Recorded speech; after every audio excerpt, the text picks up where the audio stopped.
If you're trying to decide between the Oura Ring or the Apple Watch, this is the video for you. Aloha, welcome to my channel. If you're new here, welcome back if we've been locked in. My name is Sasha, and let's get into whether you should grab the Oura Ring or the Apple Watch. All right, so boom, if you're like, Sasha, I ain't trying to watch this entire video. Give me the tea. I want it now. 30 sentences or less. Well, I'm here to tell you that after wearing both, using both, it's really going to depend on what you want to use it for, what you're hoping to get out of each and every single device. What I always say is the Oura Ring is a life device. It is a life tracker, whereas the Apple Watch, it is a fitness tracker. It is a fitness device. I used my Apple Watch for about 5 or 6 years. It was very beginner friendly, very easy to use. Anybody can use it, plug and play. There are great features to the Apple Watch. However, I was looking for something that was going to track my health more holistically, in depth, both internally and externally, not just when I was working out. And that's when I made the switch to the Oura Ring. So the Apple Watch, it's very easy to use as a fitness tracker. The perks of the Apple Watch that I really loved was you can take phone calls on it, you can answer text messages on it, it tells the time, which is a big thing, probably the biggest thing I miss when it comes to my Oura Ring. And it's a pretty accurate tracker as far as how many calories you burn, your heart rate, your exercise. You can stop, you can start it, you can pause it. It is the Apple Watch, you cannot go wrong with it. If you are looking for something that's going to adequately track your workouts, and you could just use it as a watch, you need it to tell time, you need to quickly answer a phone call, you need to answer a text message, you're not gonna go wrong with the Apple Watch. I think it is pretty affordable, and most phone plans, you just sync it to your phone plan and it works there. It's pretty inexpensive. The reason why I made the switch to the Oura Ring, however, is like I said, I wanted something that was going to give me more comprehensive data about my health holistically, internally, not just tracking my workout, which you really can't do with the Oura Ring, which is probably, if you are looking for a fitness tracker, the Oura Ring is not going to be for you. Yes, it can track your workout. It will detect when you are working out, when you are walking, when you are exercising. It's pretty accurate as far as that. However, if you like the Apple Watch, if you are looking to be able to turn it on, start your workout, pause your workout, check your heart rate, the Oura Ring is not going to be for that. So that if you are looking for a fitness tracker, I will honestly say the Oura Ring is not for you. So I've been talking about this Oura Ring. Let's talk about the pros and the cons, and you can decide if the Oura Ring is for you or not. So because we are a half glass full type of person, we are going to look at the pros first. So right off the bat, the Oura Ring is pretty accurate. It takes about 4 weeks to adjust to your body's readings, but I noticed right off the bat, like the first night, the second night of wearing it, it picked up on my sleeping patterns, when I went to bed, when I was napping, when I was resting, my resting heart rate. Also, from your sleep data, they'll give you a readiness score at the beginning of the day. Your readiness score is a holistic picture of your health. It takes into account your recent activity, your activity from the day before, your sleeping patterns, and direct cues from your body. For example, your resting heart rate, your heart rate variability, and your body temperature. And these are indicators of whether your body is under strain, whether you are in optimal kind of prime health to take on the day. A readiness score with an 85 or above is optimal, whereas anything under 85, it's just like, hey, like take a minute to become mindful of your sleeping patterns, how you're eating, how you're exercising. If you've been exercising a lot, they will tell you that, hey, we've noticed a change in your exercising patterns. Maybe you need to take it easy. Maybe you need to take a rest day. And so I really like that. Even before, I can feel it in my body when I wake up and I'm just not in the best, I didn't sleep well, or I'm just like on my menstrual cycle, or I just don't feel good. I can pick up on that before I check my Oura Ring. And when I go into the Oura Ring app, it'll tell me what I already know. So it's pretty accurate in reading your health holistically. The readiness score is personal to you, and it's a combination of your sleep score and your activity score. Your activity score, basically how you're moving, how you're working out, and then your sleep score, how well did you sleep last night? And not only how well did you sleep last night, how long did it take you to get to bed? Once you were in bed, how long did it take you to fall asleep? That's your latency score. And then how long were you in REM cycle? How long were you in deep sleep? How long were you in your REM cycle? How long were you in light sleep? What I also really like about this is when it comes to your sleep score, it gives you a pretty accurate reading of your sleep score, in the sense that just because you slept for 8 hours, it's reading that you slept for 8 hours, doesn't mean mean that sleep was efficient. You know, how efficient was this sleep? How long were you in REM sleep? How long were you in light sleep? It gives you a pretty accurate reading of yourself in sleep. When I made the decision to buy the Oura Ring, that's what I was looking for. I was looking for a device that was going to tell me the areas in which I needed to improve on so I can be healthy from the outside, from the inside out. The biggest selling point for me was the information that you're getting is so accurate, and I kind of already touched on this a lot, but the sleep information it's going to give you, it is priceless. Having this Oura Ring has changed how I sleep. It's changed how I approach sleep. Sleep Score, in my personal opinion, is priceless. It is the biggest seller to me when it comes to the Oura Ring. The third thing I love about the Oura Ring, it is fast charging and the battery lasts forever. They tell you to charge it before you go to bed. However, the longest I've gone without charging this is 5 days. And I probably could have stretched it for 6 days, but what happens if you can be wearing it overnight, but if it doesn't have enough juice, it's not gonna be able to gather a sleep score for you. So you wanna be charging it before you go to bed, but you don't have to charge it before bed. Whereas the Apple Watch, I found that, and this is one of the newer Apple Watches because I had my old Apple Watch for about 4 years and then it broke and then I got a new one and it charges a bit faster, but I will say that because I am wearing it every single day, the battery just goes really quickly. I don't know what it is about the Apple Watch. The battery, I just found that I had to charge it every day, every 2 days. I could never go 3 days or more without charging it. Whereas my Oura Ring, I can go, the longest I've ever gone without charging it was 5 days. So it's very fast charging. I'll put it on the charger in the mornings, like when I'm getting ready for the day, and it's pretty much charged up by then. So that's a big selling point. You're not gonna have to sit here and wait for it to charge forever. The fourth thing I like about the Oura Ring, and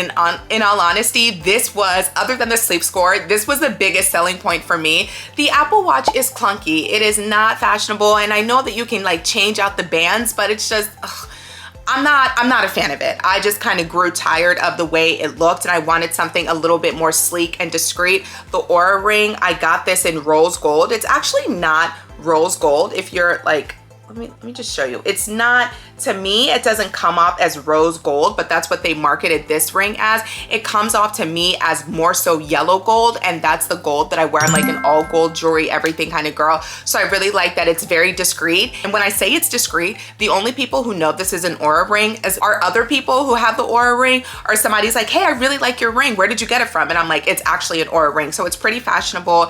And if that is, I know that's like a little vain, but that was a big selling point for me. I just got tired of having this on my wrist, and it just really, I just don't like it. I didn't like how big and clunky this looked. And like I said, you can get different bands. However, it's just not a vibe. And even if you do get different bands, the face of the watch, it's like, you know, come on. It's just there. You can tell it's an Apple Watch, whereas this is very discreet. It's a lot more modern. So if you're an aesthetics girly like me, or this is something you care about, you want your fitness to also be fashion, then the Oura Ring is definitely for you. And you can see that I'm wearing it on my middle finger. They tell you the best fingers to wear it on are either your middle finger or your index finger. You don't really want to wear it on your ring finger, and also I can't even fit it on my ring finger because it is a little bit bigger. So if you are going to get this, make sure you get the sizer, or just go into like a Best Buy and use the sizing device to make sure it's something that's going to fit your index finger and your ring finger. Oura Ring will send you the sizer, but I just went into Best Buy because I was like, I want it now. So so I went into a Best Buy, but make sure you are not, if you're going to get this, make sure you're not sizing it off of your ring finger. The sizing is going to be different, so just be mindful of that. Also, if you are thinking about buying it, well, I'll touch on this at a later point, because affordability can be a con when it comes to this. So there is a way you can get it kind of discounted, but we'll talk about that a little bit later. I'm a big mindfulness girly. I meditate nearly every single day. I either pray and or meditate every single day. And the Oura Ring, you do get meditations within the app, which I absolutely love. So if you are into mindfulness, if you are into meditation, this is gonna be a big win for you. Another thing I like about the Oura Ring and compared to the Apple Watch is that the Oura Ring, your activity goal is going to be set by your readiness score. So in the Apple Watch, it is very fixed. You know how you have your activity goal or your calorie burn goal for the day, you know, maybe it's 350, maybe it's 400. It's set period. It doesn't matter what day it is, what your readiness score is, how you slept, how you're feeling, whether you're sick, it's not going to change. It's fixed. And so if you want to change that, you have to go into the Apple Watch, set that feature, and then there's also pressure because they have, you know, the streak. So if you don't meet your activity goal for that day, if you don't meet that calorie burn for the goal for that day, you break your streak. And if you're somebody who is big on streaks, like I was so big on streaks, this is crazy. I met my activity goal every single day on my Apple Watch. I met it every single day for 5 years. 5 years. And when I broke that streak, I think one night I just like went out and got drunk and forgot to put on my watch.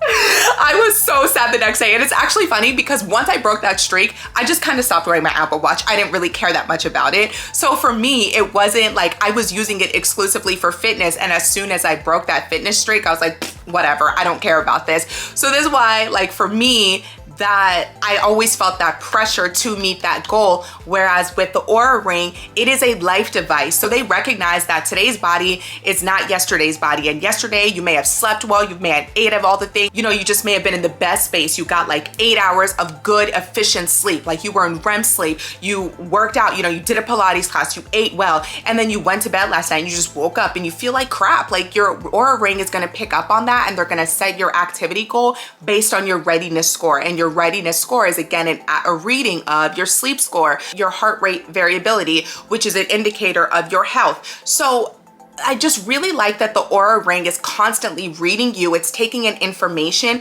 and it's setting goals based off of that information in real time that it's getting from your body. And so there's no pressure to consistently meet a set goal because the Oura Ring moves around you and your life, not the other way around. The Apple Watch, it is fixed. You move around the Apple Watch, whereas the Oura Ring moves around you. It recognizes that you are a whole human being. You are a human being, not a human doing. And it sets your activity goal based on that. Now this is for the girlies. If you are thinking about getting the Oura Ring to track your menstrual cycles, I highly recommend it. It picks up on your body temperature and it'll take about 3 months for it to become acutely like tapped into your body, acutely tapped into your cycle. It's not gonna read it within 1 month.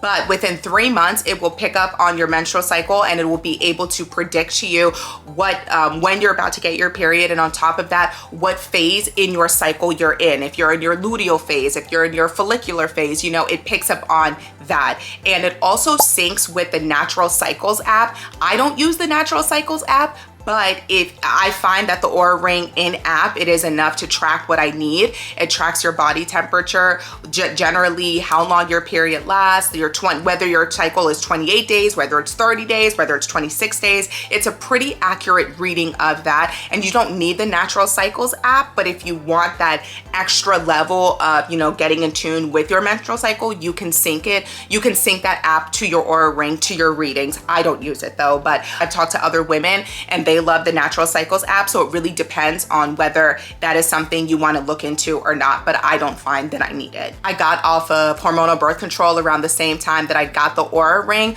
So the Oura Ring was like learning my body with me, and now I can track my cycle to the T, and I'll look at it in the app and I'm like, yep, that's exactly what's happening. You can also track it by day. So whether your flow is heavier one day, like light, medium, heavy, you can track that when it begins, when it ends, and it's just a really great feature. So if you're a woman and you are thinking about getting the Oura Ring for that purpose, that is a perk that you don't have with the Apple Watch. So when I say the Oura Ring is really a life device, it is a life device. It knows you in and out at a level that you're just not gonna find with the Apple Watch. So now I said all of these great things about the Oura Ring. With everything though, there are cons. So we're just gonna share a couple of cons that I have noticed with the Oura Ring. So first things first, this information that it's giving you, your readiness score, your activity goal, your sleep score, your heart rate variability, your cardiovascular age, these things are only as helpful as you are able to understand the data or even what these things mean. And so with heart rate variability, I had to go and look that up myself. So if you are just purchasing this thinking that it's going to just spit out this information to you,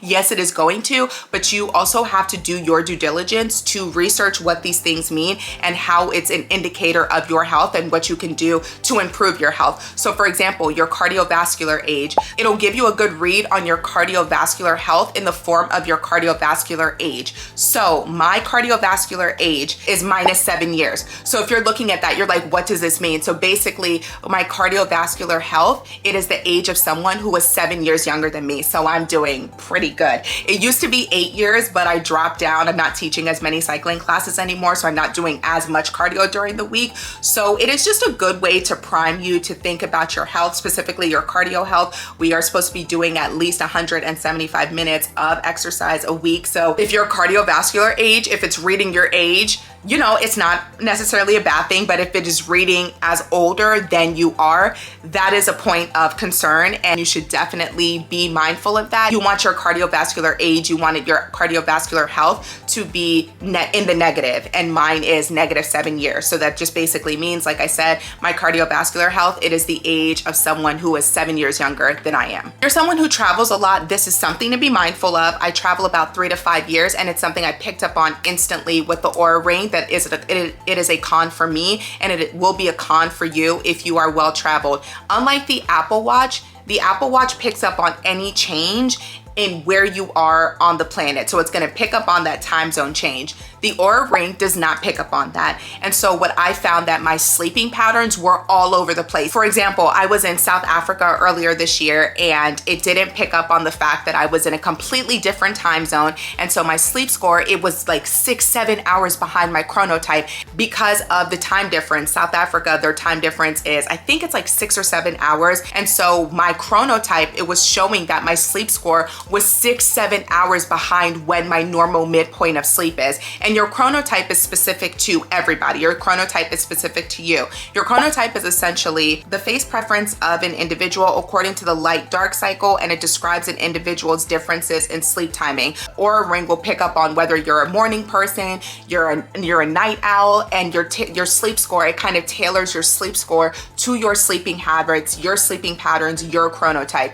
So it didn't pick up on the fact that I was in a completely different country, in a completely different time zone, and it threw off my sleep score for weeks. So that is something that can absolutely affect the readings that you're getting. And I would love for Oura Ring, if they're coming out with the next gen, for them to be like a little bit more sensitive and mindful about that. So if you are someone that travels with any level of regularity, just be mindful. That is something to be on the lookout for when it comes to your Oura Ring, especially if you are traveling outside of your country. This is the biggest thing with the Oura Ring, the biggest con. This device is useless without the app. If the Bluetooth is not activated, attached to your phone and feeding information to the app, it is not reading any data, and it is pretty much useless. You know, like I said, it is literally a ring. There is no button you can activate, turn on, turn off. It is pretty useless without the phone or the app. Whereas the Apple Watch, it can act independently of your phone or any app. So if you are looking to buy the Oura Ring as a fitness tracker, I do not recommend it for that specific goal. If you just need a fitness tracker, get the Apple Watch and call it a day. But if you are looking to the Oura Ring to replace your Apple Watch as a fitness tracker, that's not going to happen. It's not meant for that purpose. And especially if it is not activating, if it's not connecting to your Bluetooth, the data is just useless. You can't access anything. It's not even feeding any data. So that is something to be very mindful of. So I touched on this briefly a little bit before, but affordability. This was the rose gold. I did get the most expensive ring because, like I said, I'm a little bougie and I wanted it to match my already existing jewelry color scheme. I'm an all gold everything girl. So I did end up getting the gold ring that already matched the type of jewelry that I wear. But this was the most expensive ring. I think the cheapest Oura Ring right now, or the least expensive Oura Ring on the market right now, is $300, $200 or $300. So cost can be a barrier. And on top of cost being a barrier, you do have to pay for the app. You do have to pay for a subscription for it. So yes, it is a little bit cheaper. It is more cost effective to pay yearly. And that's what I ended up doing as opposed to paying a monthly subscription. But it is something to be mindful of. You do have to pay for the subscription to access the data. If you are looking to get this exclusively as a fitness device, not only is it not as functional as the Apple Watch and it's not going to give you as much information in real time, it's also it's more expensive than the Apple Watch. So if you're looking for something that's more affordable, I highly recommend you go with the Apple Watch, especially if you are just looking for a fitness tracker. But if you are looking for a life tracker, you don't have to, this was the most expensive model, and it was only because of the color. You're getting the same everything regardless of the color ring you buy. I just wanted to buy a ring that was closer to my already existing jewelry, color scheme. I kind of briefly mentioned this earlier, but I wanted to wait to talk about it here when it comes to affordability. Some people's HSA plans will cover these. So look into that. If your HSA plan, if you can put this on your HSA plan, or it will cover it, or if you can pay for this through your HSA account or plan, highly recommend it, especially if you are looking for something that is going to track your life, your overall holistic health. And the last con to it, I kind of touched upon this earlier as well. It just doesn't tell the time. I am so used to being able to look at my wrist and be like, oh, what time is it? What time is it? And now I have to have my phone by me, which is a little annoying, but it is not annoying enough to make me be like, nope, I don't want this ring. It's just something to consider, especially if you are someone who is a stickler for time and you don't always have access to your phone right next to you. This is kind of a pain in the butt because it doesn't tell the time. Between the two of them, there is nothing wrong with the Apple Watch. Like I said, I wore it for like 5-6 years as a fitness instructor. It really helped me get started in my fitness journey, and I love it. It's not bad in and of itself. I just think I outgrew it and I wanted something different. I wanted to be able to get a full picture, a full comprehensive picture of my health, of my body, that the Apple Watch was just not going to give me. So like I said, whether you get one or the other, it's really going to depend on what you are trying to use it for. If you want a fitness tracker, stick with the Apple Watch, you're not gonna go wrong. But if you want a life tracker, something that's going to be able to accurately read your health, you're gonna go with the Oura Ring. So drop down in the comments and let me know whether you prefer the Apple Watch, whether you prefer the Oura Ring, whether you have neither and you don't plan on getting either. I wanna know. Don't forget to like and subscribe, and until next time, peace out.